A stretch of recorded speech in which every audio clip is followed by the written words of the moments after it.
Welcome back to another edition of the PMP Industry Insider Podcast. We take you to the front lines of what's driving change in the pest and lawn industry. I'm Brett, the editor, and this is another edition of Insiders Rewind.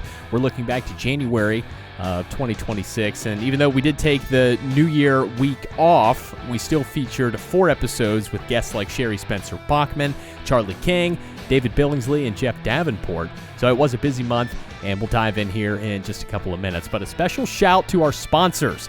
Each and every week, Coalmarch drives intelligent growth for pest control, lawn care, and home service companies, combining real data, AI-enhanced strategy, and industry expertise to get more leads, better conversions, and measurable results. You can learn more at coalmarch.com, and also listeners of the podcast can get their first month free. Visit coalmarch.com/podcast for more information there. PestSure offers tailored insurance and risk management solutions designed just for pest control operators. From liability and workers' comp to loss prevention and safety training, get coverage built for your business at PestSure.com.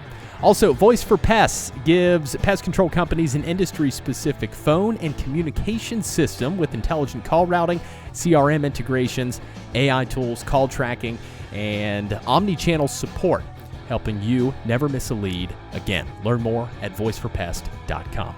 Also, peer groups are available for PMPs. We'd love to hear from you. The Alpha Group just had a meeting down south. It was a lot of fun to meet everyone and get the feel for the groups. David Billingsley and Sherry Spencer Bachman facilitate the groups and will put you on the right path to grow your business, and they'll also give you the opportunity to hear other stories from folks in the industry. Visit pmpindustryinsider.com/peer groups to learn more, and we'll find you the right group that fits your needs. New episodes of the PMP Industry Insider Podcast drop on Thursdays. And looking back to January, we were packed. We are starting with episode 256 when David Billingsley joined the show. The topic that week was 2026 Pest Control Reality Check. David on the show always means business, and this one didn't disappoint. David is discussing how to move from a 20% EBITDA margin up to a 25% EBITDA margin without sacrificing too much. Let's check it out. This is how I think a good pest control company that should be throwing off a 20% EBITDA margin. I think this is how we get to 25 without sacrificing culture. You know, I'm on calls with PE firms all the time, and they're like, do you think we could get to 30 or 35% profit? You know, and I'm like, we could. At what sacrifice, though? At the sacrifice of people and culture and all of those things. Let me tell you something. If they get it to there, then they're going to add it back and say, you can't get, so we're going to add some people and take the EBITDA down anyway. So it doesn't. But this gets us to 25. Okay. Oh, we see 25 all the time. 25 is. But listen, it's getting more expensive for all of our leads, right? So we've got to figure out a way to be more efficient in other areas, because I think the SG&A, the sales and marketing side of the indirect cost, I think that is not going to go down. The sales side, maybe with AI, we can impact that a little bit, but I think it's still going to continue for us to get more expensive to find leads and get sales. So we've got to offset that somewhere, and this is where we do it. But 25%, I think that's probably the new baseline. Like a good pest control company should be throwing off 25% versus 20. Mm-hmm. Yeah, and I mean, and for those that are listening, just remember, if you're growing, I go back to the composite. You know, it's people use 20, I use 30, but pay attention to that composite, because what David said is true. But if you're growing at 30%, outside of just, I have no idea how you would kick off 25% at 30% growth. No. But again, but that's why you look at the composite, because you're sacrificing the profit for growth. That was from episode 256 with David Billingsley, the 2026 Pest Control Reality Check. We're moving up to episode 257, and this was called I Sold My Business, Now What? It discusses the steps directly after selling your business, and the unique story from Jeff Davenport was great. He's the owner now of Prize Pest, but prior to that, he owned another company that he sold, of course, and he explains that it wasn't just him selling his business, because it was him. He was his business. So it kind of felt like he sold a part of himself. And this section is interesting because he sold it before he was really ready to.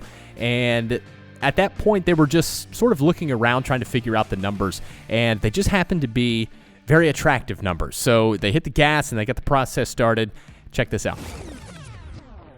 We kind of decide, well, let's figure out what our number would be. And if it comes, we would sell. And that seemed weird to say, but we were very confident that there's no way this offer was going to come.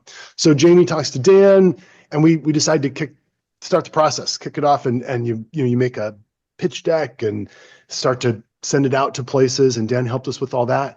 And pretty quickly, Anticimex shows interest. We meet David Billingsley and Shane Hoy from Pro Pacific. They brought him to be I don't know what you'd call him, but he was the person, the poster child. Yeah, he whatever that is for that. But we talked to him.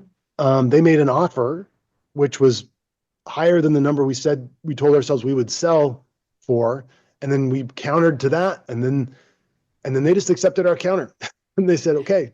So there was one thing. So Jamie didn't telegraph why he was calling. He called to try to see if we could do his accounting work. And he probably led me, not knowing, to, hey, we were thinking, hey, what do you think this thing's worth? I thought that I was trying to get you guys to take our accounting service. And then the conversation kind of, I think he was being cool about it, coy. Yeah.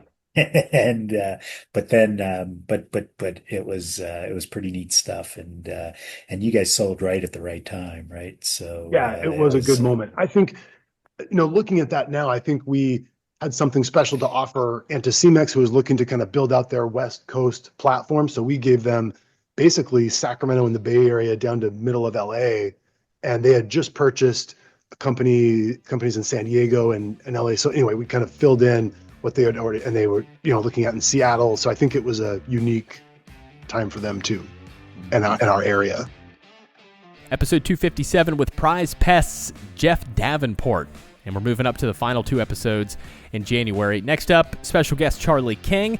The show is called The King Green Journey: Growth, Family, and Private Equity. And with that said, King Green's founder, he explains some of the opportunities that have come about for his family and some of his team members too. A lot of people sell out and just take the cash and run, or take a note and run. A lot of people are starting to roll equity. So how do you feel about that? What made you say, great? I know Jennifer and Amber were all about it. Tell me a little bit about that. It gave us an opportunity to retain some ownership in the future. And I kind of laugh, we're going to be doing some acquisition work, and that's really kind of my job as a hobby right now is do some acquisitions, but I'm spending other people's money. So that's the fun part. I'm excited about the rollout. We've not made any acquisitions year to date, or in 60 days. Yeah, 60 days. It's not ready yet. But the rollover equity is going to give my daughters and I and several team members the opportunity to participate in the growth that we're going to see, in the next, 10 years. I don't know. Jennifer's 38. No, she's 39. Amber's 35. Daddy's 70. Daddy's kind of cooked. They asked me, what do you want to do? And I said, I want to retire, but I still want to keep my toe in it, and keeping a financial toe in it is pretty good. It gives the family an opportunity to probably retire at, let's say 50, and maybe do some consulting and things like that. And it gives our team members an opportunity to participate financially so that they can build a decent retirement.